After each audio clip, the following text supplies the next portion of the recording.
The screaming vortex of the warp tore through reality like a jagged wound. Space rippled and contorted as the dimensional barrier between galaxies shattered in a blast of unnatural energy. Grace Prime shuddered beneath the psychic aftershock. Across the hive spires, 10,000 astropaths cried out in unison, blood streaming from their eyes as a presence unlike any they had sensed before materialized in the material realm. A presence ancient and powerful, a presence that had mastered the currents of a different kind of immaterium and bent it to his indomitable will. Lord Inquisitor Casparian watched from the viewport of his ship as the anomaly faded, leaving behind a small craft of unknown design drifting in high orbit around the agri-world. His weathered face betrayed nothing, but his augment eye whirred frantically as it attempted to process the residual energy readings. Behind him, sanctioned Psyche Voss collapsed to her knees, trembling uncontrollably. "What did you sense?" Casparian demanded, not turning from the viewport. "Ambition," she whispered. "Ambition so vast it could devour stars." On the bridge of his personal shuttle, Darth Sidious regained consciousness. The transition had been violent, far more turbulent than he had anticipated. The ancient Sith artifact that had opened the portal between realities had crumbled to dust in his withered hands. There would be no returning to his galaxy. But that hardly mattered now. Through the Force, he could already sense the psychic tapestry of this new reality. A galaxy teeming with minds ripe for domination, and something else. Something magnificent and terrible. A presence on a distant world that blazed in the Force like a supernova. A being of power that rivaled even his own. Sidious smiled beneath his hood. "How interesting," he murmured, his voice a dry rasp in the stillness of the cockpit. He reached out with his senses, touching the nearest inhabited world. Billions of souls, their fears and hopes and hatreds, a symphony he could manipulate as easily as breathing. And there in orbit above the planet, massive ships bristling with primitive but effective weaponry, an empire, a vast, sprawling empire of countless worlds. His smile widened. "Yes," he said, "this will do nicely." The strike cruiser, Vigilant Faith, hung in the void above Grace Prime, a knife-shaped silhouette against the backdrop of stars. Captain Theron of the Adeptus Exorcists. Chapter stood before the command throne, his power armor, a gleaming silver etched with wards and sigils that glowed with a soft blue light. His helmet was magnetized to his hip, revealing a face carved from granite and ritual scars. "You're certain this is not a Daemon Prince?" he asked, his voice a thunder in the cavernous bridge. Tech Priest Dominus Atraxus bowed, the mecha endrites sprouting from his back, clicking and whirring as they analyzed the data slate in his hands. The energy signature does not match known warp entities. Captainate Island similar yet fundamentally different, as if it draws power from the immaterium but is not born of it. Theon frowned. "And it has made planet fall." "Affirmative." The vessel descended through the atmosphere 17 minutes ago and landed in the vicinity of Hive Primus. Governor Vilan has dispatched a greeting party. Theron's expression darkened. "The fool will get his people killed. Prepare a drop pod. I will take a tactical squad to intercept." In the grand reception hall of Hive Primus, Governor Arcturus Valen fidgeted nervously with the collar of his formal robes. The stranger who had arrived in the alien craft stood before him, shrouded in a black cloak that concealed all but his pale, wrinkled chin. An honor guard of 50 Planetary Defense Force troopers flanked the hall, their lasguns held at parade rest. "We welcome you to Grass Prime Emissary," Valon began, his voice echoing in the vaulted chamber. "Though I must admit your arrival was most prosted. The Administratum has no record of scheduled diplomatic. You need not concern yourself with such trivialities, Governor." The hooded figure interrupted. His voice was soft, almost grandfatherly, but there was an edge to it that made Vilan's skin crawl. "I am no emissary. I am a traveller seeking knowledge of your Imperium." Valan swallowed hard. "I see. Well, as planetary governor, it is my duty to inform the proper authorities of any unusual visitors. The Inquisition will certainly wish to speak with you." The figure chuckled, a sound like dry leaves rustling in a cold wind. "The Inquisition? Yes, I have gleaned something of them from the minds of your citizens, zealots who hunt for heresy and corruption. They do not concern me." Before Vilan could respond, the Vox unit at his belt crackled to life. "Governor Vilan," a stern voice barked, "this is Captain Thien of the Adeptus Exorcists chapter. You will clear the reception hall immediately. The entity you harbour is of unknown origin and potentially hostile. Comply at once." The governor pulled. "Space Marines," he whispered, looking at the stranger with renewed fear. "My lord, I must insist that you—" His words died in his throat as invisible fingers closed around his windpipe. The hooded figure raised a hand, and Valen rose slowly into the air, feet kicking helplessly. "Your fear betrays you, Governor," Sidious said calmly. "I sense your thoughts. You believe these Space Marines will protect you from me. They will not." The massive adamantium doors at the far end of the hall exploded inward with a deafening crash. Through the smoke and debris strode 5 towering figures in silver power armor, bolters raised and trained on the Sith Lord. Their helmet lenses glowed an eerie blue in the dimness of the hall. Sidious released his telekinetic grip and Valen collapsed to the floor, gasping for breath. The Sith Lord turned slowly to face the Space Marines. "The Emperor's finest warriors," he said, amusement evident in his tone. "I have seen your kind in the minds of this world's population, genetically modified super soldiers who know no fear. How disappointing that your master sends mere foot soldiers to greet me." Captain Theron stepped forward, his bolter unwavering. "In the name of the God Emperor of mankind, identify yourself, Xenos." Sidious laughed, the sound echoing unnaturally through the hall. "I am no alien, Captain. I am human as you are, though perhaps humanity has taken different paths in our respective galaxies." With a gesture so swift it was barely perceptible, Sidious reached within his robes and withdrew a metallic cylinder.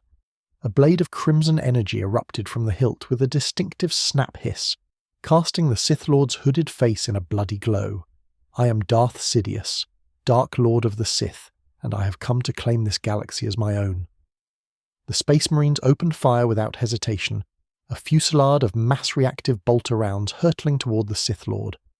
Within human speed, Sidious moved his lightsaber in a blur of motion, intercepting and deflecting the explosive shells. Several rounds ricocheted back toward the Astartes, detonating harmlessly against their power armor. "Spread out," Theon commanded through the squad vox. "Engage in close combat. His weapon appears to be some form of power sword. It will not penetrate Astartes plate." The tactical squad fanned out, bolters barking as they advanced in practiced formation. The PDF troopers caught in the crossfire, broke ranks, and fled toward the exits. Sidious moved like smoke between the bolter shells, his lightsaber a crimson arc that left glowing trails in the air. Then, raising his left hand, he unleashed a torrent of force lightning that caught the rightmost Space Marine full in the chest. The blue-white energy crackled over the warrior's armor, finding weak points at the joints and neck seal. The Marine convulsed, his bolter firing wildly as he fell to one knee. "Brother Marius is down," reported another Marine. "Unknown energy weapon similar to witch lightning. He is a psyker," Theron realized. "Brother Cases, deploy the null rod." One of the Space Marines holstered his bolter and unsheathed a slender black rod from his backpack. The air around it seemed to ripple and distort, and as he activated it, a wave of anti-psychic energy pulsed outward. Sidious faltered momentarily, his force lightning dissipating as the null field washed over him. His expression hidden beneath the hood, twisted in surprise and then rage.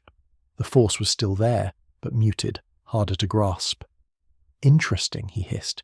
"Your primitive technology can interfere with the Force, but not enough to save you." He deactivated his lightsaber, and with both hands now free, summoned a maelstrom of Force energy that lifted chunks of marble from the floor and hurled them at the Space Marines with devastating force.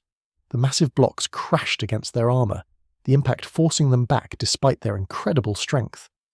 The push through the barrage, drawing his power sword. Its blue energy field sparked to life as he closed the distance to the Sith Lord. Sidious reignited his lightsaber just in time to parry a thunderous blow that would have split him from crown to sternum. The weapons clashed in a shower of sparks and energy discharge. Theron was shocked to feel his power sword's energy field fluctuating where it met the red blade. Whatever technology powered the stranger's weapon, it was interfering with the disruption field of his own. "Your courage is commendable, Captain," Sidious said, his face inches from Theron's helm but ultimately futile. With his free hand, Sidious directed a point-blank blast of force lightning into the Marine's faceplate. The energy bypassed the armor entirely, flowing through the eye lenses and directly into Theron's skull. The captain roared in agony, his neural pathways burning as the dark side energy coursed through him. Taking advantage of the distraction, Sidious spun away from the power sword and with a precise slash of his lightsaber, severed Theron's right arm at the elbow. The limb, still clutching the power sword, clattered to the floor. The remaining Space Marines converged on Sidious, combat knives and chain weapons drawn. Brother Cassius advanced with the null rod held before him like a warding talisman, its disruptive field causing the Sith Lord's movements to become sluggish and uncoordinated. Recognizing the threat, Sidious focused his hatred on the null rod itself. The device began to vibrate violently in Cassius's grip, the metal heating to a cherry red as the Sith Lord poured malevolent energy into it. With a sharp crack, the rod shattered, fragments of Blackstone embedding themselves in Cassius's gauntlet, free from the nullfield's effects. Sidious moved with renewed vigor. His lightsaber flashed, finding the weak points in the Space Marine's armor, the flexible joints at the knees, the thinner plating at the neck, the eye lenses of their helmets. 2 more Urtis fell, their genetically enhanced physiology no match for the precision of the Sith Lord's attacks. Theorin, despite the loss of his arm and the neurological damage from the Force lightning, struggled back to his feet. His left hand found a plasma pistol at his hip, and he raised it with unwavering determination. "For the Emperor," he growled, pulling the trigger. The superheated plasma bolt streaked across the hall, too fast for even Sidious to fully dodge. It grazed his shoulder, vaporizing part of his robe and the flesh beneath. The Sith Lord hissed in pain, his concentration momentarily broken. In that instant, the final 2 Space Marines launched themselves at him, chain blades revving hungrily. Sidious lashed out with a telekinetic push that sent one warrior crashing into a pillar with bone-crushing force. The last Marine, Brother Tyrus, managed to drive his combat knife into Sidious's thigh before a sweep of the lightsaber took his head. The grand reception hall fell silent, save for the laboured breathing of Captain Theron and the soft hum of Sidious's lightsaber. The Sith Lord pulled the combat knife from his leg with a grimace, examining the wound with clinical detachment. "Your warriors fought well," he said, turning to Theron, "but they lacked the connection to the Force that might have given them a chance against me." The spat blood onto the marble floor. "The Emperor protects," he said defiantly. "Others will come for you, the Inquisition, the Grey Knights. You cannot stand against the full might of the Imperium." Sidious deactivated his lightsaber and approached the wounded Space Marine. "I have no intention of standing against your Imperium, Captain. Not directly. Why destroy when one can rule? Your Imperium is vast but fragmented, held together by superstition and fear. It is ripe for a new master." He placed a withered hand on Theron's helmet. "Now, let us see what secrets you hold about this Emperor of yours." Psychic tendrils of dark side energy invaded Theron's mind, tearing through mental barriers despite the Space Marine's incredible willpower. Sidious sifted through memories, knowledge, beliefs, extracting everything of value before withdrawing. He stepped back, a look of genuine surprise on his partially revealed face. "How fascinating. Your Emperor lives yet does not live. A psychic beacon empowered by thousands of daily sacrifices, trapped between life and death on a golden throne. A god to trillions, yet unable to directly intervene in his Imperium's affairs." Theron, his mind ravaged by the psychic assault, could only stare in hatred at the Sith Lord. "Thank you for your service, Captain," Sidious said with mock courtesy. "You've been most informative." With a casual flick of his wrist, he telekinetically snapped the Space Marine's neck. Governor Valon, who had remained frozen in terror throughout the confrontation, found himself suddenly the focus of Sidious's attention. The Sith Lord approached him slowly, his injuries seemingly forgotten. "Rise, Governor," Sidious commanded. "It seems you and I have much to discuss about the future of Gross Prime." In the orbital chambers of Hive Primus, Lord Inquisitor Casparian received the report of Captain Theron's death with a grim expression. The astropathic choir had already dispatched emergency communications to neighbouring sectors, but he knew reinforcements would take weeks to arrive. "The entity has taken control of Governor Valen," reported his acolyte, a former Adeptus Arbites officer named Jurgen. "Planetary defence forces have been ordered to stand down and accept him as an honoured guest of the Imperium." Casparian's augment eye word as he processed this information, and the strike cruiser Vigilant Faith no response to communications, we believe the vessel may have been boarded. The Inquisitor stroked his silver beard thoughtfully. "This being this Darth Sidious is unlike any threat I have encountered in 2 centuries of service to the throne. He is not chaos, yet wields powers similar to the warp. He is not Xenos, yet comes from beyond our galaxy. He represents a classification of threat that has no precedent. Sanctioned Psyker Aravos, who had recovered somewhat from her earlier collapse, stepped forward. "My lord, I have been monitoring his psychic presence. It islanded, controlled, disciplined, unlike the chaotic emanations of warp entities. He seems to draw power from a source similar to but distinct from the immaterium. Can you block his powers?" She shook her head. "Not directly. But there are similarities to the powers wielded by the Eldar. Perhaps their technology might offer countermeasures." Kasparian's expression darkened. "You suggest treating with Xenos. I suggest using every weapon at our disposal, my lord. This entity has already killed 5 estates, including a Brentites captain. If he can do that alone, imagine what he might accomplish with an army at his command." The Inquisitor was silent for a long moment. Then he nodded curtly. "Prepare my shuttle. We make for the Vigilant Faith. If it has indeed been taken, we must deny the enemy a warship at all costs." As the acolytes hurried to obey, Kasparian turned to the viewport, gazing down at the gleaming spires of Hive Primus. Somewhere down there, a being of immense power was plotting the downfall of all he had sworn to protect. "For the Emperor," he whispered, "we shall not fail." 3 days passed. In the grand strategic command centre of Hive Primus, Darth Sidious stood before a massive holithic display of the Grey system. His wounds had been treated by the finest Medicare the governor could provide, though he had supplemented their primitive ministrations with force healing techniques. "The orbital defences are substantial," Governor Vallin explained, pointing to the network of defence platforms surrounding the planet. Zurulance batteries, torpedo silos, and void shield generators. No hostile fleet has breached Gross Prime's defences in over 300 years. Sidious nodded absently, his attention focused on a different part of the display. "And this?" he asked, indicating a massive space station in high orbit. "The Vigilant Faith, my lord. The Estate Strike cruiser. It has been silent since your arrival." The Sith Lord smiled thinly. "Not silent, Governor. Merely under new management. I took the liberty of boarding it the night after our unfortunate encounter with Captain Thane. Its remaining crew has been persuaded to serve a new master." Valen palled. "You commandeered an Astartes vessel. But how?" "The crew would rather die than die or serve," Sidious interrupted. "All beings face this choice eventually. I simply helped them understand which option was truly preferable." He turned from the display. "Now tell me of this Inquisitor who orbits your world, the one who watches but does not act." Lord Inquisitor Kasparian Valen replied, sweat beading on his brow. "He arrived shortly before you did, investigating reports of chaos cult activity in the Underhive." "Chaos?" Sidious repeated thoughtfully. "Yes, I have gleaned much about this force from the minds of your people. A fascinating concept. Raw emotion given form and consciousness in the immaterium, not unlike the dark side of the Force, though far less subtle." A commotion at the entrance to the command centre drew their attention. A PDF officer rushed in, his uniform dishevelled and his expression frantic. "Governor, my lord, we have reports of multiple impacts in the Underhive, some kind of drop pods or assault craft. Early estimates suggest at least 30 hostiles have made planetfall."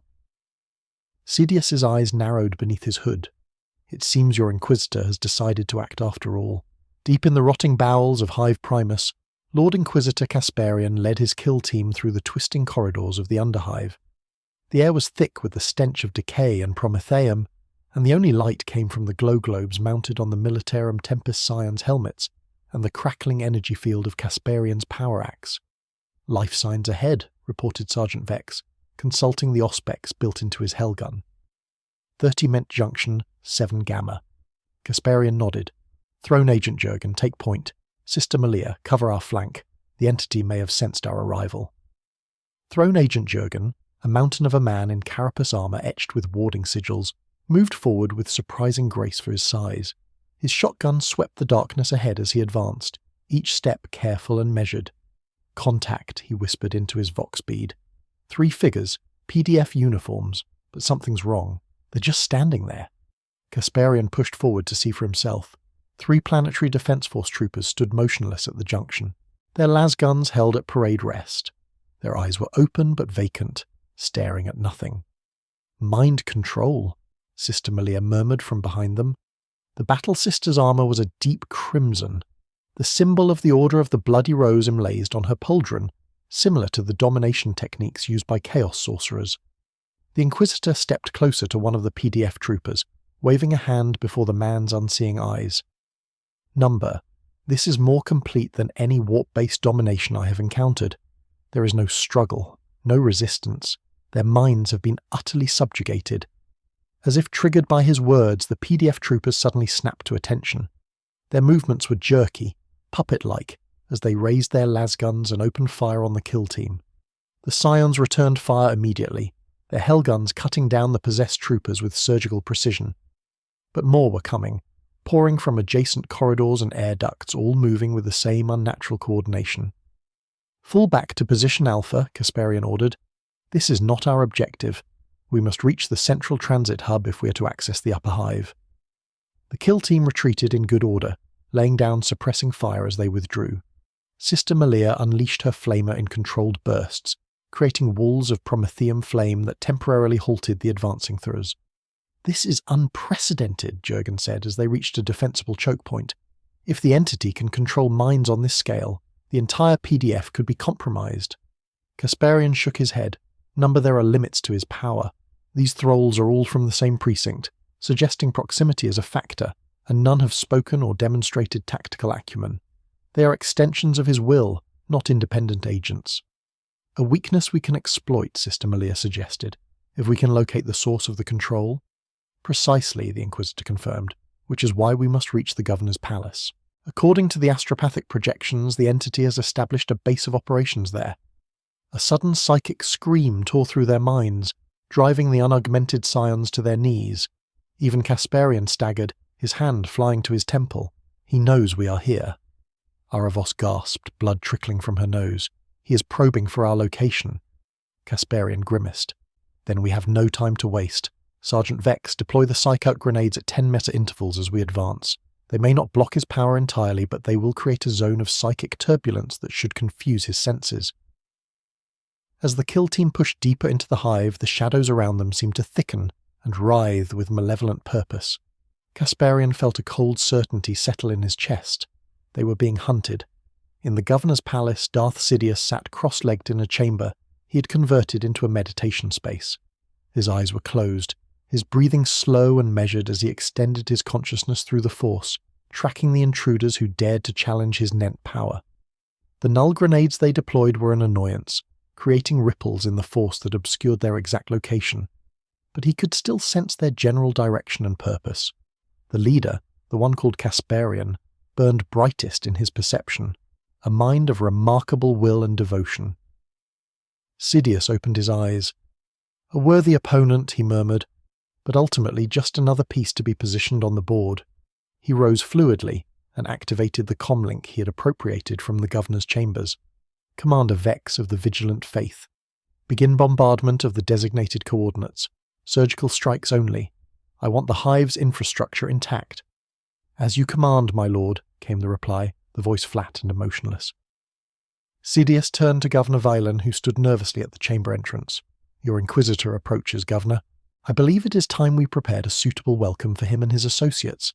The ground shook as the first lance strikes from the Vigilant Faith hit the underhive. Massive sections of ancient infrastructure collapsed, burying entire hablocks and sealing off key transit routes. The kill team braced against the tremors, dust and debris raining down on their armoured forms. "Throne of Terror," Jurgen swore. "He's using the strike cruiser's weapons on the hive city." Kasparian's face was grim. "Precision bombardment. He's cutting off our approach vectors, forcing us into a predetermined path." "A trap," Sister Malia concluded. "Undoubtedly, but sometimes the only way to disarm a trap is to spring it deliberately." The Inquisitor consulted a data slate showing the hive's schematics there. Maintenance Shaft 37 Delta. It connects to the central water purification system, which in turn has access points throughout the upper hive. The shaft is too narrow for bombardment to be effective without destroying critical infrastructure. Sergeant Vex nodded. The entity would not risk contaminating the water supply. The hive would become uninhabitable within days. Precisely. He wants this world intact. He wants subjects, not corpses. Kasparian tucked the data slate away. "Move out and be prepared for close-quarters combat once we reach the upper levels." The maintenance shaft was a nightmare of claustrophobic spaces and ancient corroded metal. Sister Malia was forced to remove her power pack and drag it behind her in sections where the ceiling dipped particularly low. The air was thick with chemical fumes, and the distant sound of rushing water echoed eerily through the confined space. After what seemed like hours of crawling through the darkness, they emerged into the relative openness of a water purification chamber. Massive filtration tanks lined the walls and catwalks crisscrossed the space overhead. "We are directly beneath the central administrative district," Eros informed them, consulting her mental map of the string hive. "The governor's palace is approximately 2 kilometers north and 500 levels up." Kasparian nodded. "We'll use the maintenance elevators. They bypass the security checkpoints." His words were cut short by a distinctive snap hiss that echoed through the chamber. A crimson glow illuminated the far end of the room, reflecting off the surface of the water tanks. Inquisitor Kasparian called a raspy voice. "Your persistence is admirable, futile, but admirable." The Sith Lord stepped into view, his lightsaber casting his hooded face in a bloody light. He was alone, seemingly unconcerned by the array of weapons now trained on him. "In the name of the God Emperor of mankind, I declare you excommunicate Tratorius," Kasparian proclaimed, his voice carrying the weight of imperial authority. "Your sentence is death." Sidious laughed, the sound echoing unnaturally through the chamber. "Your emperor is a corpse on a throne, sustained by the daily sacrifice of thousands. What authority does such a being truly possess? He cannot even protect his realm from the predations of chaos, let alone from me." "Open fire," Kasparian ordered coldly. The chamber erupted in a storm of last fire, bolt shells, and plasma discharge. Sidious moved with preternatural speed, his lightsaber a blur as it deflected energy beams back at their sources. 2 scions fell immediately, their carapace armor providing no protection against their own reflected hellgun blasts. Sister Malia advanced, her bolter spitting mass-reactive shells at the Sith Lord. "For the Emperor," she cried, her faith a palpable force around her. Sidious gestured and one of the water tanks ruptured violently. A torrent of purified water crashed into the battle sister, sweeping her off her feet and slamming her against the far wall with bone-crushing force. Jurgen fired his shotgun repeatedly, the solid slugs impossible for Sidious to deflect with his lightsaber. The Sith Lord was forced to dodge, one shot grazing, his shoulder in a spray of blood. Kasparian seized the opportunity, charging forward with his power axe raised high. The weapon's disruptive energy field crackled hungrily as it met Sidious's lightsaber in a shower of sparks. "You are strong, Inquisitor," Sidious hissed, their faces inches apart. "Your faith gives you power, but faith is merely another form of passion, and all passion feeds the dark side."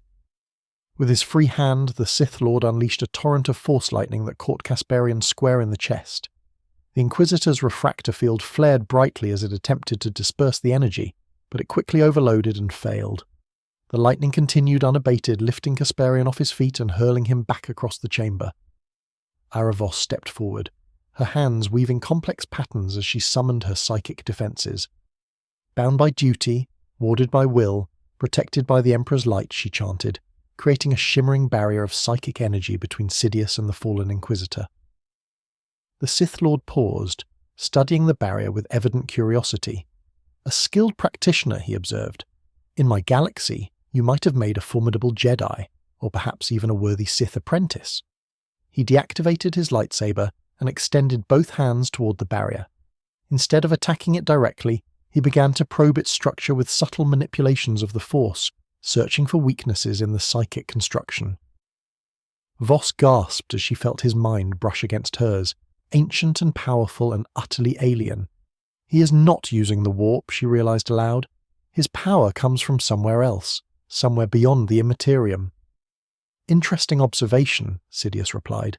"The Force exists in all living things, binding the galaxy together. It seems your warp is but one manifestation of it, wild and untamed. What I wield is the focused, disciplined power of the dark side." With a sudden, violent gesture, he tore through her barrier, shredding the psychic construct as if it were paper.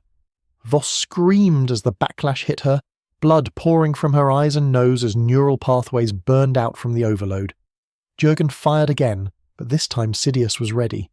He caught the slug in mid-air with the Force, suspending it inches from his face before allowing it to clatter harmlessly to the floor. "Enough," the Sith Lord said, his voice suddenly heavy with power. "You have fought well.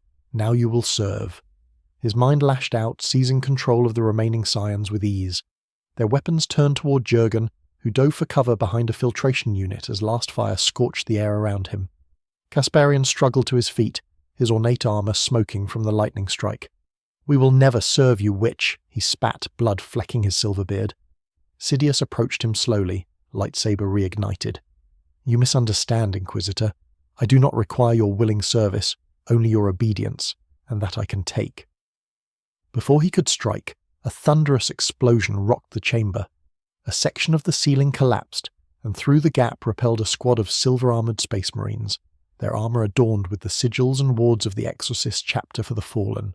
Their leader roared, bolt pistol barking as he descended. Sidious snarled in frustration, deflecting the bolter shells with a sweep of his lightsaber. "More of Theron's brothers. Your timing is inconvenient to start." The Space Marines formed a protective cordon around Kasparian and the wounded Voss. Their sergeant, a veteran warrior with a bionic eye and numerous service studs embedded in his forehead, stepped forward. "I am Sergeant Titus of the Exorcist's 4th Company," he announced. "We received Captain Theron's final transmission before his death. The chapter has dispatched a full company to purge this world of your taint, heretic." Sidious assessed the situation quickly. 6 Space Marines, all armed with bolters and combat blades. The wounded Inquisitor and his Psyker, the Throne Agent still in cover. And beyond the chamber, he could sense more presences approaching rapidly. "A strategic withdrawal seems prudent," he murmured. With a gesture, he collapsed another section of the ceiling, blocking the main entrance to the chamber. Then, moving with blinding speed, he leapt to one of the overhead catwalks and disappeared into a ventilation shaft. Sergeant Titus knelt beside Kasparian. "My Lord Inquisitor, are you injured?" Kasparian grimaced. The lightning burns across his chest, still smouldering beneath his damaged armor. "Nothing that will prevent me from completing my mission, Sergeant. Your arrival was most fortuitous. The Emperor guides our hand," Titus replied, helping the Inquisitor to his feet. "But we must move quickly. The entity has control of the Vigilant Faith and has been using its lance batteries to reshape the Hive's infrastructure. Our Thunderhawks cannot breach the upper levels while the cruiser maintains orbital supremacy." Sister Malia limped toward them, her armor dented and waterlogged, but her spirit unbroken. "Then we must retake the ship," she said simply. Jurgen emerged from cover, his weathered face grim. "With what? The entity massacred a squad of Astartes single-handedly. Even with your reinforcements, Sergeant, we are outmatched." "Not necessarily," Kasparian said, his voice gaining strength as his purpose crystallized. "This being, this Darth Sidious, is powerful, but not invincible. He can be wounded, he can be forced to retreat, and most importantly, he has revealed the nature of his power." The Inquisitor turned to Ara Voss, who was being tended to by one of the Space Marines. "You said his power does not come directly from the warp." She nodded weakly. "It is similar but distinct, like a controlled version of the Immaterium channeled through his own life force, rather than from the raw chaos of the warp. Then perhaps we can disrupt that connection," Kasparian mused. "Tech Priest Dominus Atraxus was investigating the entity's energy signature. If we can reach him, he may have developed a countermeasure." Titus nodded. The Tech Priest took refuge in the Mechanicus Enclave in the Eastern Quadrant when the entity seized control of the Governor's Palace. "We have maintained Vox contact with him. Then that is our next objective," Kasparian decided. "Atraus first, then we find a way to retake the Vigilant Faith." As they moved toward a secondary exit, Voss suddenly gasped, clutching her head. "He is coming back," she whispered, "and he is not alone." The heavy ceramite door at the far end of the chamber buckled inward, metal screaming as invisible forces tore it from its hinges. Through the opening strode Darth Sidious, flanked by a dozen PDF troopers with vacant eyes, and Governor Vallon himself, his expression as empty as his soldiers. "Your persistence is becoming an irritation, Inquisitor," Sidious called, his lightsaber igniting with its characteristic snap hiss. "I had hoped to study your Imperium further before revealing my hand, but you leave me no choice." He raised his free hand and the PDF troopers leveled their lasguns at the kill team. "Surrender now, and I will allow you to live as my servants. Resist, and this chamber becomes your tomb." Sergeant Titus stepped forward. Bolter raised. "We are the Emperor's finest witch. We do not surrender. We do not retreat. We stand." Sidious sighed theatrically. "As you wish." The chamber erupted in last fire as the enthralled troopers opened fire. The Space Marines returned fire with disciplined bursts from their bolters, each shot finding its mark with inhuman accuracy. PDF troopers fell one after another, their bodies shredded by the mass-reactive shells, but it was merely a distraction. While the firefight raged, Sidious closed his eyes in concentration. The water in the remaining purification tanks began to vibrate, then boil, superheated by the dark side of the Force. Steam filled the chamber, reducing visibility to near zero. Auspex is useless. One of the Marines reported, too much thermal interference. Through the billowing steam came Sidious, a wraith-like figure moving with paternatural speed. His lightsaber carved through the air, finding gaps in power armor with terrifying precision. One Marine fell, then another, their genetically enhanced reflexes no match for the Sith Lord's mastery of the Force. Kasparian activated his power axe, its disruption field glowing bright blue in the steam-filled gloom. "Focus fire on the Governor," he ordered. "Without his puppets, the entity will be forced to divide his attention." Jurgen took aim with his shotgun and fired. The slug caught Governor Valin in the chest, throwing him backward with a spray of blood. The remaining PDF troopers faltered momentarily, their connection to Sidious weakened by the shock to his concentration. Seizing the opportunity, Sister Malia charged forward, her chainsaw roaring to life. She engaged Sidious directly, the whirling teeth of her weapon meeting his lightsaber in a shower of sparks and molten metal. "Your faith is strong, sister," Sidious acknowledged, parrying her relentless assault. "But faith alone will not save you." He feinted, drawing her into overextending, then countered with a thrust that pierced her armor at the joint between pauldron and breastplate. The battle sister gasped but did not falter, driving forward despite the wound, her chainsaw biting into Sidious's robes and drawing a thin line of blood across his ribs. The Sith Lord hissed in pain and anger. He lashed out with the Force, hurling Sister Malia across the chamber with such violence that her armor cracked against the wall, blood spraying from her helmet's eye slit. "Enough of this," Sidious snarled. With both hands raised, he summoned a maelstrom of Force energy that lifted everyone in the chamber off their feet.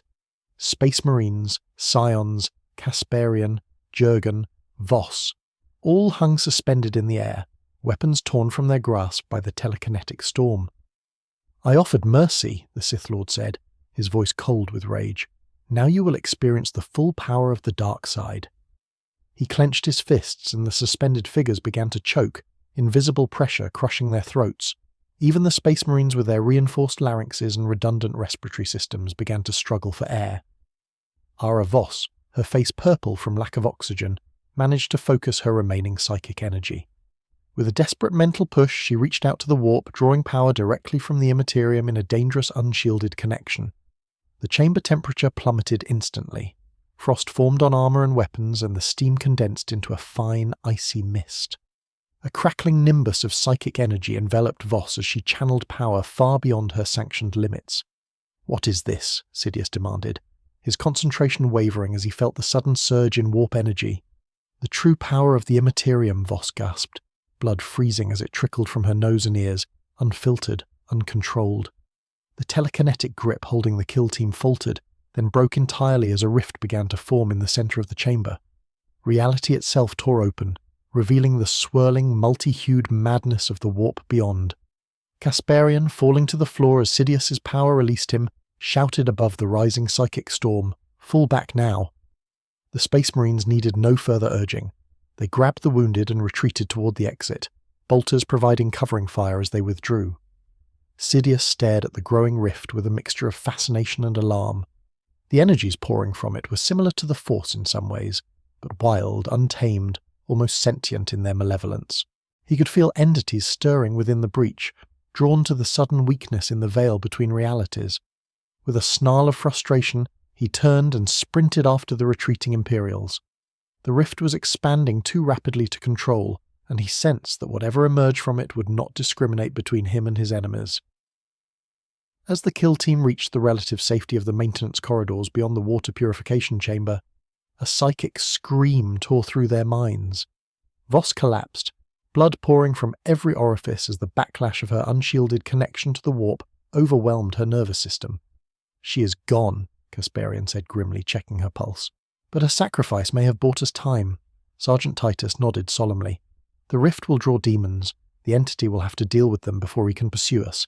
Then we make for the Mechanicus Enclave with all haste, the Inquisitor decided, and pray to the Emperor that tech priest Atraxus has found a weakness we can exploit. Behind them, the sounds of battle echoed through the corridors as Sidious confronted the horrors his pursuer had unwittingly summoned from the depths of the Immaterium.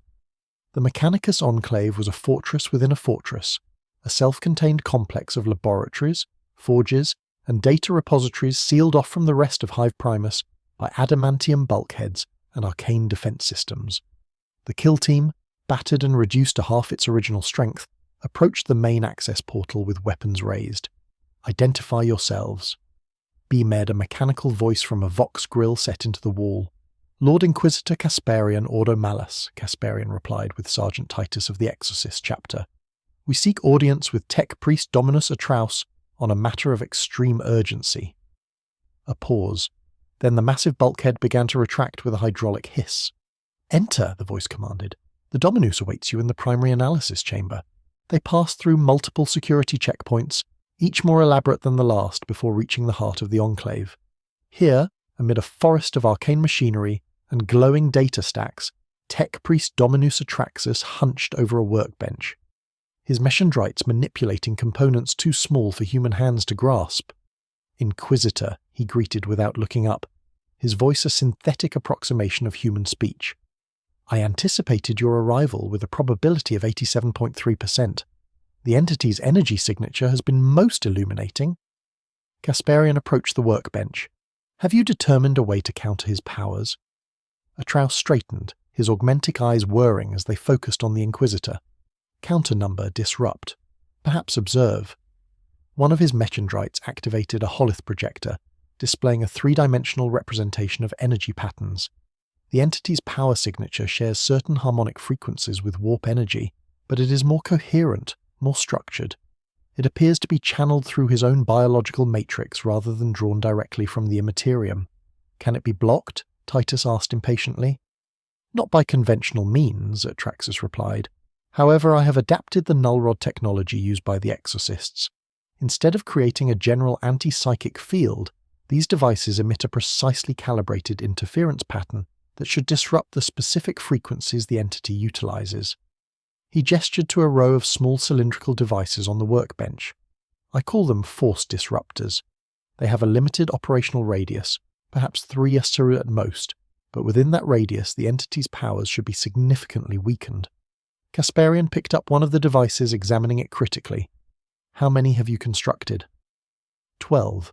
I would have preferred more extensive testing, but time is a factor I cannot ignore.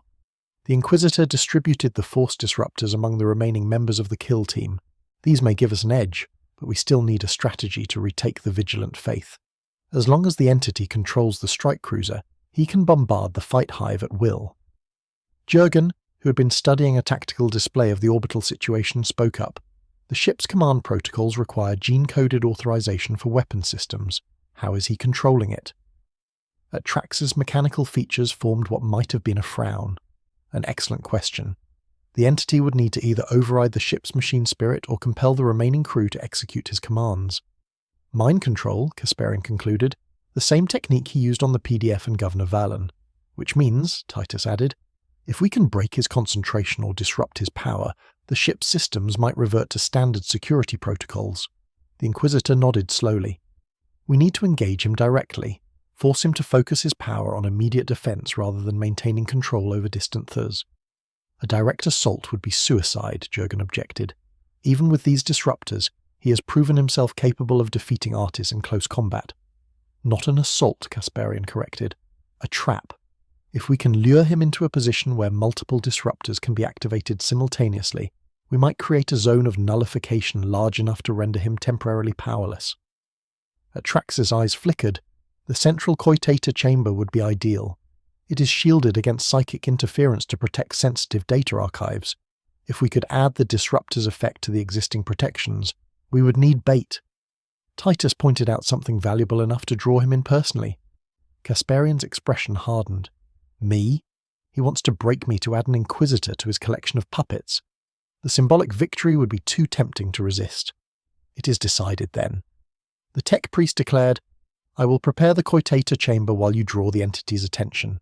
When the trap is sprung, I will transmit an emergency override code to the Vigilant Faith, temporarily locking out all command functions. The Inquisitor checked his power axe's energy cell and nodded grimly. For the Emperor, we march. For the Imperium, we stand. For humanity, we will end this threat before it spreads beyond Grace Prime. As the kill team prepared to move out, alerts suddenly blared throughout the Enclave. The tactical holith flickered and updated, showing a new threat approaching from the Underhive. Throne of Terror, Jurgen swore. Demons, dozens of them moving up through the breach the Psyker created. Kasparian studied the display, his expression grim. The entity must have fled rather than confronting them directly. Now they spread through the hive, feeding on fear and slaughter. This complicates matters, Titus acknowledged. My brothers and I are oath-bound to combat the demonic threat. Your duty is clear, Sergeant. The Inquisitor agreed. Take your marines and contain the breach. Jurgen and I will proceed with the plan to trap the entity. Atraxis's mechadendrites writhed in agitation. The statistical probability of success with reduced numbers is irrelevant, Kasparian interrupted. The Emperors will be done. As Titus and his remaining estates prepared to face the demonic incursion, Kasparian and Jurgen made final adjustments to their equipment. The Force disruptors were integrated into their armor, ready to be activated at a moment's notice. One last thing, the Inquisitor said, turning to Atraxis. If we fail, you must initialize Exterminator's protocols. This world cannot be allowed to fall under the entity's control. The tech priest bowed his augment head. It shall be as you command, Lord Inquisitor. Omnissiah, guide your hand. With that solemn vow they parted ways, each to face a different aspect of the nightmare that had engulfed Gross Prime. In the Governor's Palace, Darth Sidious stood before the great windows of the Strategium, watching as plumes of smoke rose from the Underhive. The demons summoned through the rift were spreading rapidly, a wave of chaos and destruction that threatened to consume the entire Hive city. Fascinating creatures, he murmured, born of raw emotion given form and consciousness. Similar to certain manifestations of the dark side, yet wilder, more primal. He had faced one of the entities directly, a towering horned abomination that had emerged first from the rift. It had proven resistant to his force lightning, but had ultimately fallen to his lightsaber, its physical form dispersing in a cloud of foul-smelling vapor when slain. The encounter had been enlightening. These demons, as the Imperials called them, were not truly physical beings, but manifestations of the warp given temporary substance in the material realm. They could be banished, but not truly destroyed, returning to the Immaterium to reform over time.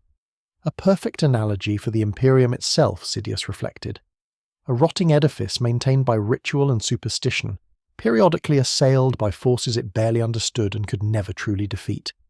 His contemplation was interrupted by a flicker in the Force, a familiar presence moving with purpose through the Hive's mid-levels. The Inquisitor, separated from his Space Marine allies, accompanied only by the grizzled warrior called Jurgen. Sidious smiled thinly. So predictable, he whispered. You think to draw me into a trap, Kasparian, but it is you who will find yourself ensnared. He activated the comlink to the Vigilant Faith. Commander Vex, maintain orbital position, but cease bombardment. I wish to deal with the remaining resistance personally. As you command, my lord, came the flat reply. Sidious moved to the center of the Strategium, closing his eyes in concentration. Through the Force, he reached out to his puppet, Governor Vallon, who had survived the shotgun blast thanks to prompt medical attention. Governor, he sent telepathically, gather your remaining loyal forces. The Inquisitor moves toward the Mechanicus Enclave. Intercept him at Junction 43 Alpha and delay him until I arrive. He felt Valen's acknowledgement, a feeble flicker of consciousness buried beneath layers of Force domination. Then, with a satisfied nod, Sidious drew his lightsaber and strode from the chamber. It was time to end this irritating resistance and solidify his control over Grass Prime, the first world of what would become his new Sith Empire. Kasparian and Jurgen moved swiftly through the maintenance corridors of the Mid-Hive, avoiding the main transit routes where the entity's thralls would be watching. Their path would take them past the Governor's Palace, a calculated risk designed to draw Sidious's attention before they retreated to the prepared trap in the Mechanicus Enclave. Life signs ahead, Jurgen warned, consulting his off-specs. At least 20 holding position at the next junction. The Inquisitor checked his power axe. PDF troops most likely mind-controlled like the others. We could find another route, Jurgen suggested. Avoid unnecessary engagement. Kasparian shook his head. Number. We need to make our presence obvious. Draw the entity out. You know the plan. When we encounter resistance, we fight just long enough to be noticed, then fall back toward the Enclave. They approached the junction cautiously, weapons ready. As expected, a squad of PDF troopers waited there, their eyes vacant, las guns held at the ready. But among them stood a more concerning figure. Governor Vilan himself, a crude medical dressing visible beneath his torn robes where Jurgen's shotgun had struck him. Inquisitor Kasparian, Valon called out, his voice oddly stilted. My master awaits you. Surrender now and your death will be quick. Your master is a Xenos witch who has violated your mind, Governor, Kasparian replied, activating his power axe. In the Emperor's name, I will free you from his influence or grant you the mercy of a clean death. Valen's face contorted in an unnatural smile. My master is more than you can comprehend, Inquisitor. He has shown me truths about the galaxy that your corpse Emperor has hidden from humanity. The power of the dark side will sweep away the rotting edifice of the Imperium and build something greater in its place. Throne. He's fully corrupted, Jurgen muttered. Not just mind-controlled anymore, Kasparian's expression hardened. Then there is only one sentence for heresy of this magnitude. He raised his power axe. Death. The PDF troopers opened fire, last beams cutting through the air toward the Inquisitor and his companion. Kasparian's refractor field flared as it deflected the energy weapons, while Jurgen took cover behind a support pillar, returning fire with methodical precision. They fought defensively as planned, giving ground steadily while inflicting just enough casualties to maintain pursuit. Governor Valan remained at the rear of his forces, directing them with uncharacteristic tactical acumen, evidence of Sidious's influence guiding his actions. He's coming, Kasparian said suddenly, a cold certainty in his voice. I can feel his presence drawing nearer. As if summoned by his words, a crimson blade pierced through the chest of a PDF trooper at the rear of the formation. The man looked down in surprise at the energy blade protruding from his torso before collapsing to the ground, revealing Darth Sidious standing behind him. Inquisitor, the Sith Lord greeted, his voice carrying easily across the battlefield. I had hoped our next encounter would be more private. The fighting stopped immediately, the PDF troopers lowering their weapons and stepping aside to create a path between Sidious and Kasparian. Your servants have served their purpose, Kasparian replied, shifting his stance to a defensive position. This is between you and me now. Sidious smiled beneath his hood. Indeed, it island. I have learned much about your Imperium since our last meeting, a vast stagnant empire ripe for transformation under new leadership. But there remain gaps in my knowledge, gaps that you can fill. I will tell you nothing which you misunderstand, Sidious said, advancing slowly. I do not require your cooperation, only your mind intact enough to be read. Kasparian exchanged a quick glance with Jurgen, who nodded imperceptibly. They had drawn Sidious out as planned. Now they needed to retreat toward the Mechanicus Enclave, luring him into the prepared trap. If you want my mind, the Inquisitor challenged, you'll have to take it. He turned and sprinted down the corridor toward the Enclave, Jurgen covering his retreat with a barrage of shotgun fire. Sidious deflected the slugs with contemptuous ease, then gestured to the PDF troopers. Pursue them. Wound, but do not kill. As his Thurs moved to obey, the Sith Lord followed at a measured pace. The Inquisitor was clearly leading him somewhere, attempting to spring some kind of trap. But Sidious had faced far more cunning opponents in his long life. Whatever Kasparian had planned, it would fail against the power of the dark side. The corridors leading to the Mechanicus Enclave were unusually dark, the lumens either deactivated or destroyed. Kasparian and Jurgen moved with practiced efficiency, using their enhanced vision to navigate the gloom while laying false trails to confuse their pursuers. We're being herded, Jurgen observed as they encountered yet another sealed side passage. Someone has locked down alternative routes, forcing us toward the main access corridor. Kasparian nodded grimly. He suspects a trap. He's channeling us into a zone where he can control the engagement. Should we abort? Number. The plan remains viable. We just need to be more convincing in our desperation. The Inquisitor activated his Vox bead. Atraxus status report. The tech priest's synthesized voice crackled through the comm. Coit chamber prepared. Disruptor field calibrated and ready for activation, but sensors indicate the entity is hurting you toward an ambush point approximately 100 mistols from your current position. Acknowledged. We'll have to force a confrontation before we reach that point. Stand by. They came to a junction where 3 corridors met, the central one leading directly to the Mechanicus enclave. Casparian halted, surveying the area with a tactician's eye. Here, he decided, we make our stand here. When he engages, we fall back toward the enclave, making it appear that we're being driven there against our will. Jurgen took up position behind a fallen support beam, his shotgun trained on the corridor behind them, and if he decides to simply overwhelm us with his thurs, he won't. His pride won't allow it. He wants to break me personally to demonstrate his superiority. As if on cue, the sound of marching boots echoed from the corridor. The PDF troopers appeared first, moving in disciplined formation despite their vacant expressions. They formed a semicircle, blocking retreat in 2 directions, but leaving the path to the enclave conspicuously open. Then Sidious emerged from the shadows, his lightsaber casting an eerie red glow across the junction. "A valiant effort, Inquisitor," he said, sounding almost regretful but ultimately futile. "I can sense your fear, your desperation. You have no further moves to make." Casparian raised his power axe defiantly. "For the Emperor, I stand against the darkness. For the Imperium, I will give my last breath. Your foul powers have no hold over me," which Sidious chuckled. "Such theatrics. Your Emperor cannot save you. He sits trapped upon his throne, a withered husk sustained by the daily sacrifice of thousands. What god requires such tribute simply to exist?" "You know nothing of the Emperor's sacrifice," Casparian retorted, genuine anger colouring his voice. "He gave everything to protect humanity, to light the way in a galaxy of darkness. What have you sacrificed, creature? What have you built that was not founded on treachery and domination?" The Sith Lord's amusement vanished, replaced by cold fury. "You dare question me? I who orchestrated the fall of a republic and the rise of an empire. I who mastered the dark side and achieved powers beyond your comprehension." He extended his hand and force lightning crackled from his fingertips, striking Casparian's refractor field with blinding intensity. The field held for a moment, then failed catastrophically, leaving the Inquisitor exposed to the full brunt of the attack. Casparian fell to one knee, his armour smoking, but managed to maintain his grip on his power axe. "Is that all you have?" he gasped defiantly. Jurgen opened fire from his position, forcing Sidious to momentarily divert his attention to deflect the shotgun blasts.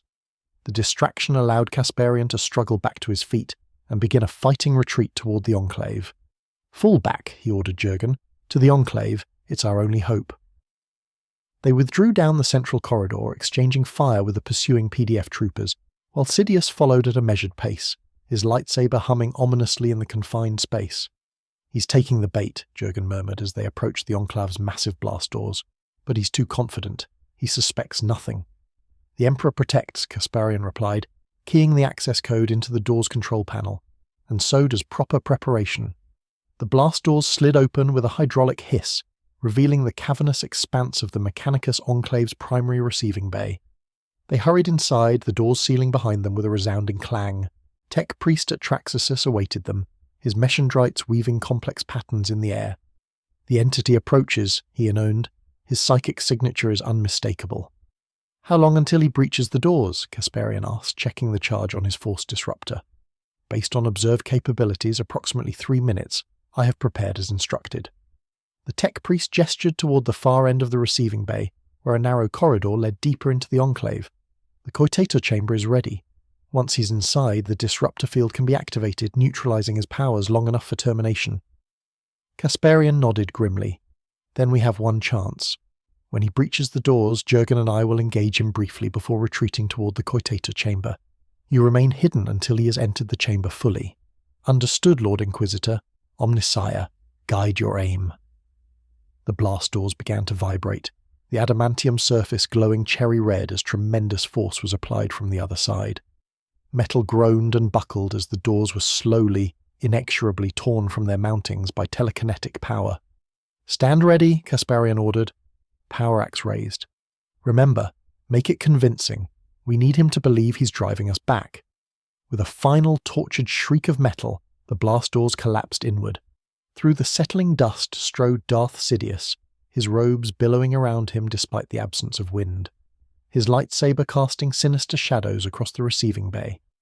Impressive defences, he observed, glancing at the ruined doors, but ultimately inadequate, like all technology when faced with the power of the Force. Kasparian and Jurgen opened fire immediately, their weapons set to maximum power. Sidious deflected the shots with contemptuous ease, advancing steadily into the Enclave. "Your resistance has become tiresome, Inquisitor," he said, batting aside a particularly well-aimed shot from Jurgens' shotgun. "I had hoped to study your Imperium at leisure to understand its strengths and weaknesses before revealing my presence, but you have forced my hand." He unleashed a wave of Force energy that sent both men staggering backward. Kasparian recovered first, charging forward with his power axe raised high. "For the Emperor," he roared, bringing the weapon down in a devastating arc. Sidious parried the blow with his lightsaber, the weapons locking together in a crackling discharge of energy. "Your faith is impressive," he acknowledged, "but faith alone cannot overcome the dark side." With a gesture, he telekinetically hurled Kasparian across the receiving bay. The Inquisitor crashed into a stack of coitator banks, the impact denting his armour and knocking the wind from his lungs. Jurgen, seeing his commander down, fired a desperate barrage before retreating toward the corridor leading to the coitator chamber. "This way, Lord," he called to Kasparian. "We must reach the inner sanctum." The Inquisitor struggled to his feet, feigning greater injury than he had actually sustained. "Fall back," he gasped to the sanctum. "The sacred data must be protected at all costs." Sidious watched them retreat with a predatory smile. "Ah, I see. You harbour some valuable intelligence in this inner sanctum of yours, something you believe is worth dying to protect." He advanced, lightsaber held low in a deceptively casual stance. "Now I am truly intrigued." Kasparian and Jurgen retreated down the corridor, firing sporadically to maintain the illusion of desperate resistance. Sidious followed, deflecting their shots with ease while probing ahead with his Force senses for any sign of a trap. He detected nothing. The Mechanicus Enclave's natural psychic shielding masked whatever awaited him, creating a blind spot in his perceptions, but his confidence in his own power overrode any caution such an anomaly might have inspired. The corridor opened into a vast chamber dominated by a central coitator core, a towering monolith of technology that pulsed with soft green light. Data stacks lined the walls, and the air hummed with the drone of cooling systems and the murmur of binary K. "The heart of your operation," Sidious observed, stepping into the chamber. "How fitting that it will become your tomb." Kasparian and Jurgen had taken positions on opposite sides of the chamber, weapons trained on the Sith Lord. Despite their apparent tactical advantage, Sidious showed no concern, advancing confidently toward the centre of the room. "Your trap has failed, Inquisitor," he said, gesturing dismissively. "Whatever you planned, whatever weapon you hoped would save you, it is inadequate. Nothing in your arsenal can stand against the power of the dark side." Kasparian met his gaze steadily. "Perhaps not, but we've faced worse than you, and endured. The Imperium has stood for 10,000 years against threats you cannot imagine. 10,000 years of stagnation and decay," Sidious counted. "Your Imperium is a corpse that doesn't know it's dead. I will transform it, reshape it into something greater, a true empire guided by the principles of the Sith." Now Atraxus Kasparian shouted from hidden recesses in the ceiling, walls, and floor. 12 Force disruptors activated simultaneously. A high-pitched whine filled the chamber as they generated a complex interference pattern calibrated specifically to the frequency of Sidious's power signature. The effect was immediate and dramatic. The Sith Lord staggered, his lightsaber flickering and then deactivating as the energy field collapsed. His connection to the Force, that constant, omnipresent ally, suddenly became muted, distant, unreachable. "What? What is this?" he gasped, genuine shock in his voice. "What have you done?" "Force disruptors," Kasparian explained, advancing with his power axe held ready, calibrated to the specific frequency of your powers. "Within this chamber, you're nothing more than an old man with a technological toy." Sidious snarled, fury contorting his features as he tried repeatedly to summon the Force, reaching for that familiar wellspring of power and finding only emptiness. His lightsaber sparked fitfully in his hand, unable to maintain a stable energy blade in the disruption field. Clever, he acknowledged, his tactical mind already analysing the situation advantages. but you underestimate me if you think I rely solely on the Force." With surprising speed for one apparently so frail, he lunged at Kasparian, using his deactivated lightsaber hilt as a bludgeon. The Inquisitor parried the blow with his power axe, the weapons meeting with a metallic clang rather than the expected energy discharge. "You fight well for a relic," Kasparian observed, pressing his attack with methodical precision. "But your time is over, Witch. This galaxy already has enough would-be gods." Jurgen circled to flank the Sith Lord, his shotgun aimed at Sidious's legs. Atraxis emerged from his hiding place, multiple mechadendrites extending to maintain the disruptor field at optimal efficiency. Sidious assessed his opponents with cold calculation. The Inquisitor was formidable but injured from their previous encounters. The aide was dangerous at close range with that primitive but effective projectile weapon. The Tech Priest was physically weak, but controlling the technology that suppressed his powers. A strategy formed in his mind. He needed only a momentary disruption in the field to regain access to the Force, and the most vulnerable point was clear. With a sudden change of direction, Sidious disengaged from Kasparian and darted toward Atraxis, moving with the practiced efficiency of a duelist accustomed to fighting multiple opponents. The Tech Priest recoiled, his Meshindrites withdrawing defensively as the Sith Lord closed the distance. "Protect the Dominus!" Kasparian shouted, realizing Sidious's intent too late. Jurgen fired, the shotgun's report deafeningly loud in the enclosed space. The spread caught Sidious in the side, tearing through his robes and drawing blood, but failed to stop his advance. He reached Atraxis, and with a precise strike of his lightsaber hilt, smashed one of the critical control interfaces the Tech Priest was using to maintain the disruptor field. The field fluctuated, a momentary weakening that lasted less than a second. But for a Sith Lord of Sidious's caliber, a second was an eternity. He reached out to the Force, feeling it rush back into him like a tide returning to shore. With a gesture, he telekinetically hurled Atraxis across the chamber, the Tech Priest's augment body crashing into a data stack with bone-crushing force. "No!" Kasparian roared, charging forward with his power axe raised high. Sidious spun to meet him, his lightsaber reigniting with a snap hiss as the disruption field continued to weaken. The crimson blade met the energy field of the power axe in a shower of sparks and discharged plasma. "You had your moment, Inquisitor," Sidious hissed, his face inches from Kasparian's. "A clever plan, expertly executed, but ultimately, like all who have stood against me, you have failed." With his free hand, he unleashed a torrent of force lightning point blank into Kasparian's chest. The Inquisitor's armor, already damaged from previous encounters, offered minimal protection. He convulsed as the dark side energy coursed through him, his muscles spasming uncontrollably. Jurgen fired again, catching Sidious in the shoulder and spinning him away from Kasparian. The Sith Lord staggered, but remained standing, his connection to the Force already healing the worst of the damage. "Enough!" he snarled. With a sweeping gesture, he telekinetically seized every loose object in the chamber, data slates, tools, fragments of broken machinery, and hurled them at Jurgen in a deadly fusillade. The throne agent dove for cover behind a Coitator bank, but not quickly enough. Several metal fragments pierced his carapace armor, drawing blood. He fell, wounded, but still conscious, struggling to reload his shotgun with trembling hands. Kasparian pushed himself back to his feet, his body protesting every movement.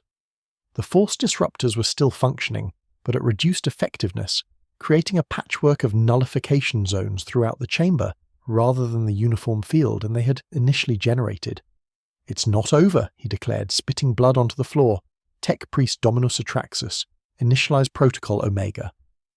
From his crumpled position against the data stack, Atraxis raised a trembling mechadendrite acknowledged. Lord Inquisitor Protocol Omega initialized. A new alarm began to sound throughout the Enclave, a deep resonant tone that seemed to vibrate in the bones. Red emergency lumens activated, casting the chamber in a bloody glow.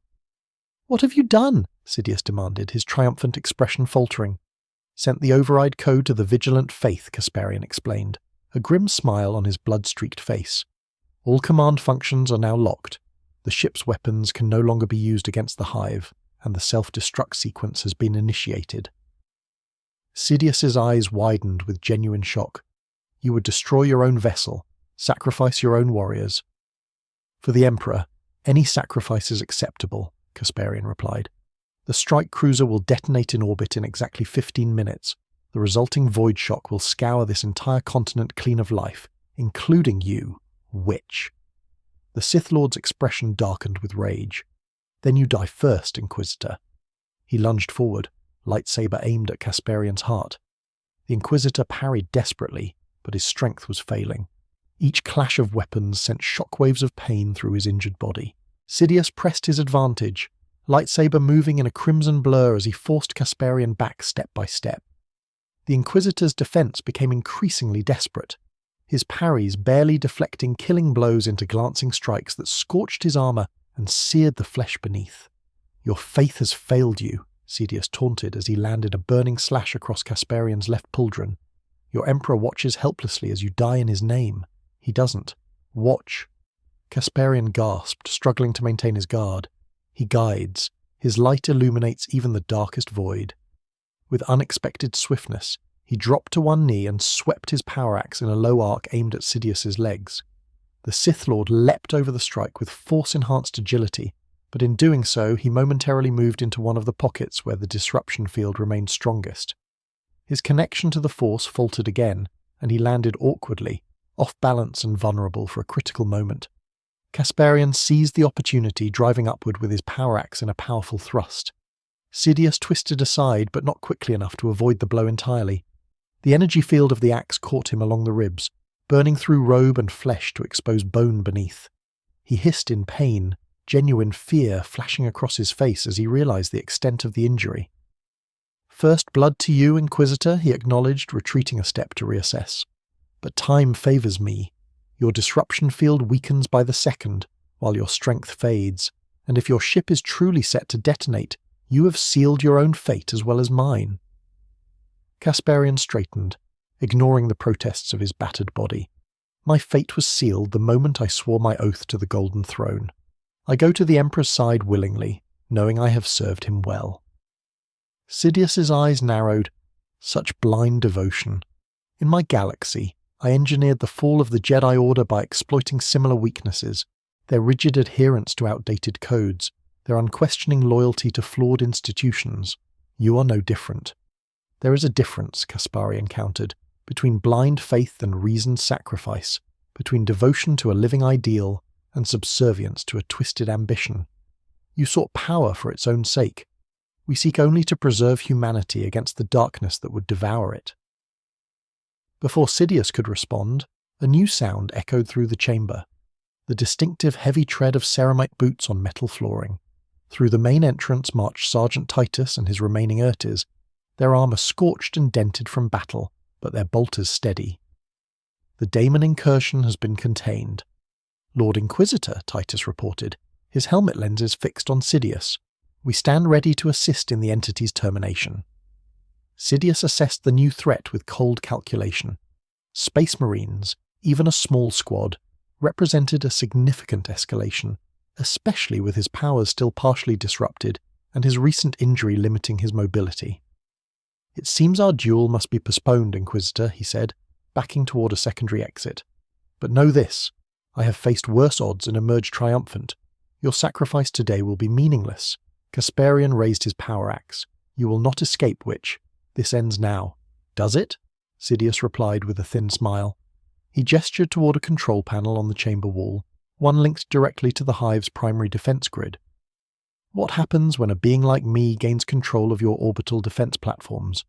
When those lance batteries turned not on attacking ships, but on the Hive itself with a flick of his wrist?" He telekinetically activated the panel. Warning klaxons immediately blared throughout the Enclave as the defense grid came online. Massive energy weapons powering up and swiving to target the very city they were designed to protect. "Stop him!" Casparian shouted. The Space Marines opened fire, a fusillade of bolter shells streaking toward the Sith Lord. Sidious deflected what shots he could with his lightsaber, but several found their mark, exploding against his body in sprays of blood and tattered robe. Grievously wounded but still deadly, he summoned a final surge of force energy to hurl a massive cogitator bank between himself and his attackers, buying precious seconds to escape through the secondary exit. After him, Titus ordered 2 of his Marines moving to pursue. "No," Casparian countermanded, staggering toward the control panel.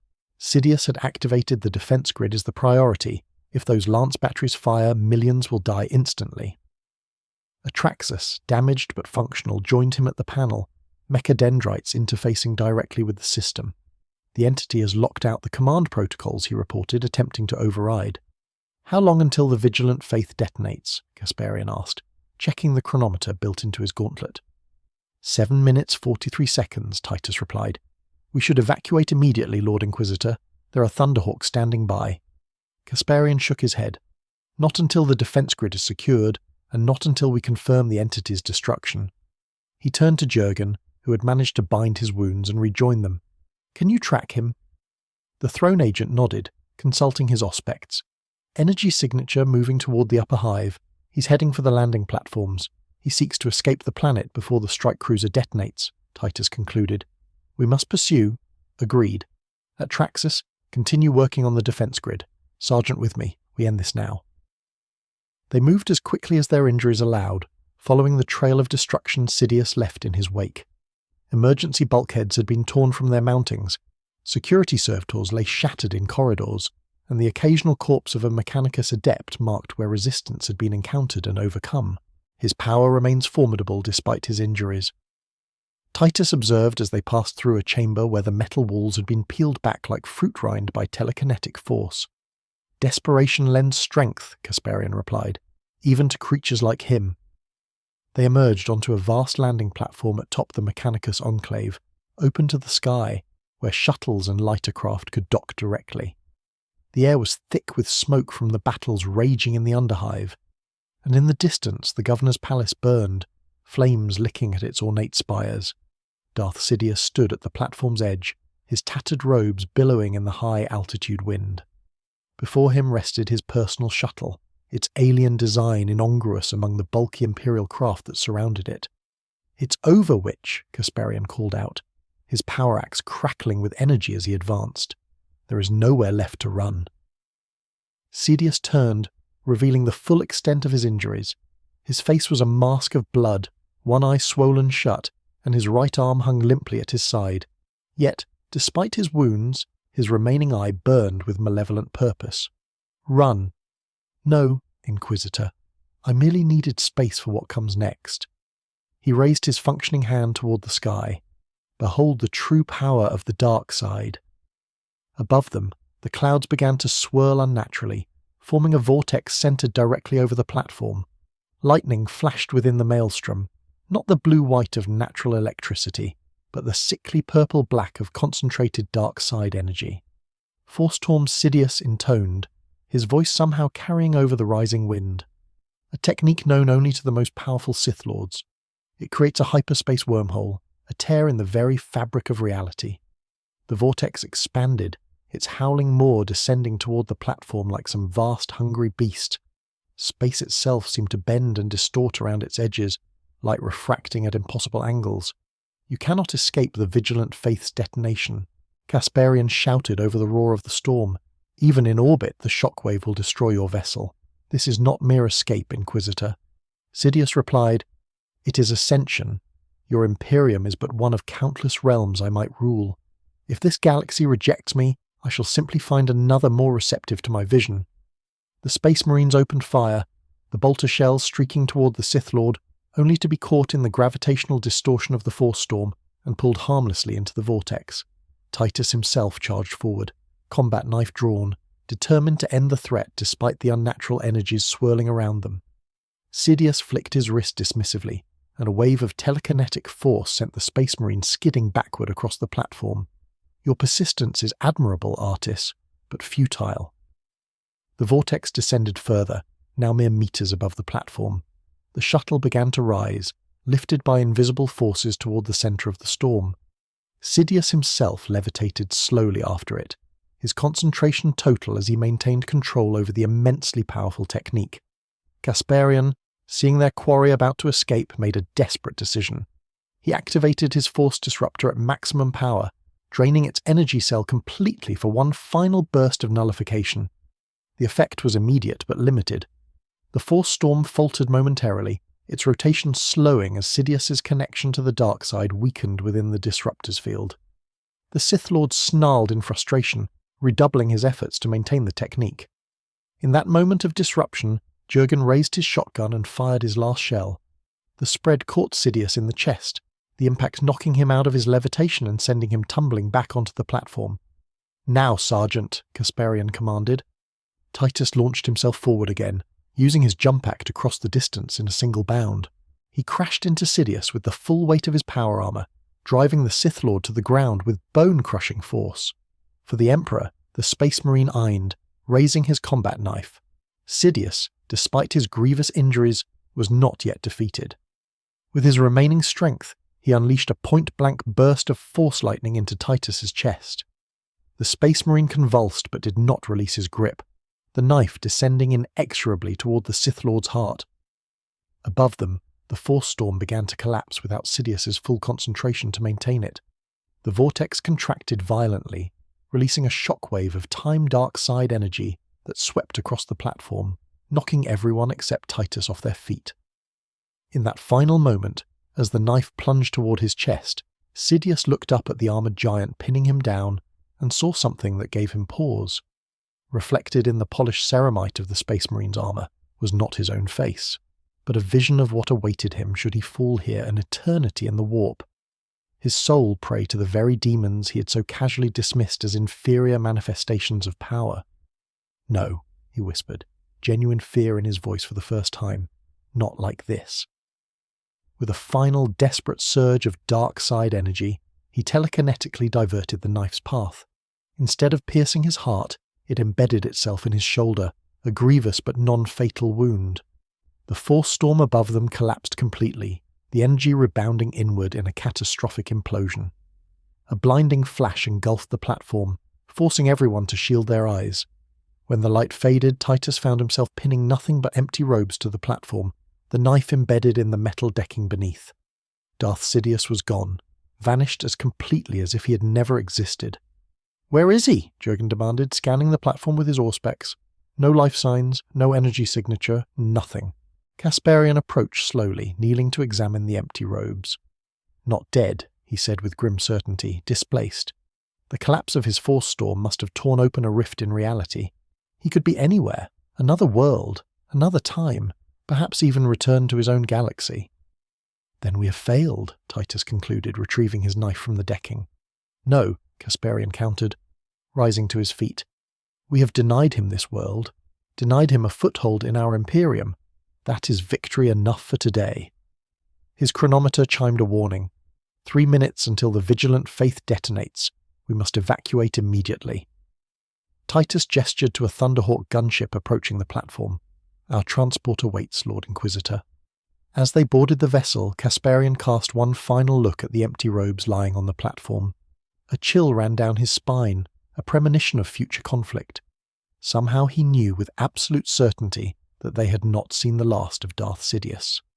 "Make for orbit," he instructed the pilot as the Thunderhawk lifted off. "Maximum thrust. We need to clear the blast radius before detonation." The gunship roared upward, pushing through the atmosphere toward the cold vacuum of space. Below them, Hive Primus burned, parts of the Underhive still overrun with demons, while PDF forces struggled to contain the chaos.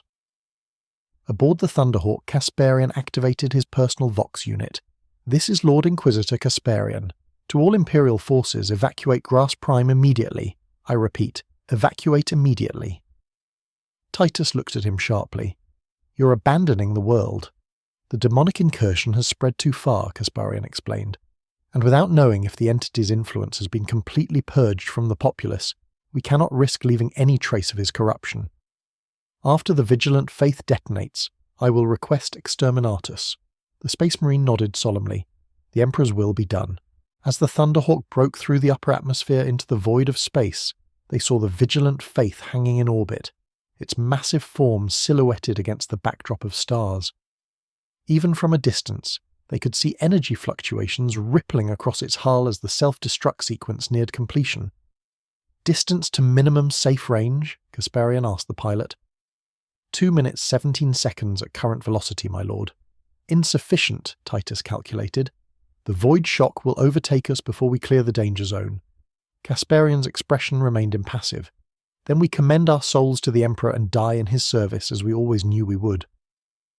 The pilot pushed the engines beyond safety. Tolerances. The Thunderhawk shuddering with the strain as it hurtled through the void. Behind them, Gross Prime receded, a blue-green orb scarred by war and corruption. 1 minute to detonation, the pilot announced, his voice steady despite the death sentence it represented. In that moment, a new ship appeared on their sensors, a massive vessel sliding out of the warp with impossible precision. Its hull was elegant and alien, crafted from wraithbone and adorned with runes that glowed with psychic energy. Elah. Titus spat, his hand instinctively moving to his bolter. What game do they play now? Before anyone could respond, the Thunderhawk was caught in a tractor beam of advanced Xenos technology. The smaller craft was pulled rapidly toward a docking bay in the LR vessel's side, the doors sealing behind them just as the countdown reached 0. Through the viewport they watched as the Vigilant Faith detonated in a spectacular explosion, its plasma reactors and munitions, creating a miniature sun that engulfed the orbital space around Gross Prime. The shockwave expanded outward, but they were safe within the Elia ship, which was already accelerating away from the blast. Why would the Ella save us? Jurgen wondered aloud, his natural suspicion of Xenos evident in his tone. Kasparian's augment eye whirred as it focused on a slender figure approaching the Thunderhawk. Perhaps we were about to find out. The figure was unmistakably Elah Tall Lithe, clad in the elaborate armour of a Farsia. Her helmet was removed, revealing angular features of inhuman beauty and eyes that held the wisdom of millennia. Inquisitor Kasparian. She greeted, her voice melodious yet carrying an undercurrent of steel. I am Farsia Eric of Craftworld Ulte. We have much to discuss regarding the entity you encountered. Xenos witch, Titus growled, raising his bolter. Kasparian placed a restraining hand on the Space Marine's arm. Stand down, Sergeant. If the Elder wished us harm, they would have simply allowed the void shock to destroy us. He turned to the Farseer. Speak then. What interest does Alt have in our affairs? Eric's expression remained impassive. The one you know as Darth Sidious did not perish in the collapse of his warp anomaly. He was cast adrift in the currents of the Immaterium where he now gathers power and knowledge. Our seers have glimpsed fragments of possible futures, and in many of them he returns changed, enhanced, more terrible than before. How is this possible? Kasparian demanded. He was grievously wounded, his connection to his power source disrupted. The dark side, as he calls it, and our warp are but different manifestations of the same fundamental force, Eric explained. In being cast into the Immaterium directly, he has gained understanding of its nature in ways few mortals ever achieve. He adapts, even now, learning to draw power from the warp as naturally as he once drew it from his force. Titus's expression darkened. You suggest he could return as a demon prince, something both similar and fundamentally different.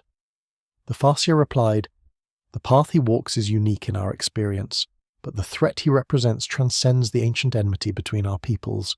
This is why I have brought you safely from Gross Prime. Kasparian studied the Elder carefully, his inquisitorial training allowing him to detect the subtle signs of deception, or in this case, their absence. The Farsia incredibly appeared to be speaking the complete truth as she understood it. What would you have us do? He asked finally. Gestured toward the interior of the Eleldar vessel. Join me in the seer chamber. Together, we will glimpse the strands of fate and determine where and when Sidious might re-enter our reality. And then, Inquisitor, we will prepare a proper welcome for him. As they followed the Farseer deeper into the alien ship, Kasparian reflected on the irony of situation. An Inquisitor, a Space Marine, and a Throne Agent working alongside Xenos to combat a threat from beyond the galaxy. The Emperor's Inquisition had been founded on the principle that the end justifies the means, no matter how distasteful those means might be. For the Emperor, he whispered to himself, all sacrifices are acceptable. In the swirling madness of the warp, something that had once been Darth Sidious drifted in the currents of raw emotion and psychic energy. His physical form was gone, dissolved in the transition between realities, but his consciousness remained intact, protected by the very power that had sustained him for decades. He observed, he learned, he adapted. The dark side of the Force and this warp were indeed manifestations of the same fundamental power, though shaped by vastly different galactic histories. Where the Force was a relatively stable field of energy binding all living things, the warp was wild, chaotic, populated by entities that fed on and embodied raw emotion. entities that he was discovering could be manipulated by one with sufficient will and understanding around him. The warp began to coalesce, responding to his indomitable will. A new form took shape, neither fully material nor entirely immaterial, a perfect synthesis of Sith Lord and warp entity of dark side and chaos. And as awareness returned fully, a name crystallized in what remained of his mind, Emperor Palpatine, reborn in the crucible of the Immaterium. His laughter echoed through the warp, a sound that caused demons to pause in their eternal struggles and turn their attention to this new power rising in their midst. The Imperium of Man, he mused, his voice a whisper that carried across dimensions, an empire built on faith and fear, stagnant and corrupt, perfect for transformation under Sith guidance. His new form stabilized further, drawing power from the surrounding Immaterium with increasing efficiency. Soon, he would be strong enough to tear a path back to real space, and when he did, neither Inquisition nor Artist nor even the corpse god on his golden throne would be able to stand against him. Let them prepare their defences, he said to the swirling chaos around him. Let them gather their allies and forge their weapons. In the end, as it has always been, they will kneel before their new master. In the sear chamber of the Ella vessel, Farsia Eric gasped as a vision of terrifying clarity struck her. She turned to Casparian, her ageless face marked by genuine fear. "He comes," she whispered, "sooner than we anticipated. And he is not alone." Casparian's hand tightened on the hilt of his power axe. "Then we will be ready," he declared, "for the Emperor, for mankind, for the very galaxy itself. We will stand against the darkness no matter what form it takes." But deep in his heart, the Inquisitor knew that the coming conflict would test the Imperium as few threats had before. A Sith Lord was dangerous. A Sith Lord who had mastered the warp might prove unstoppable, yet still they would fight. Because in the grim darkness of the far future there was only war, and the Emperor's light, however faint, still burned in the hearts of his servants.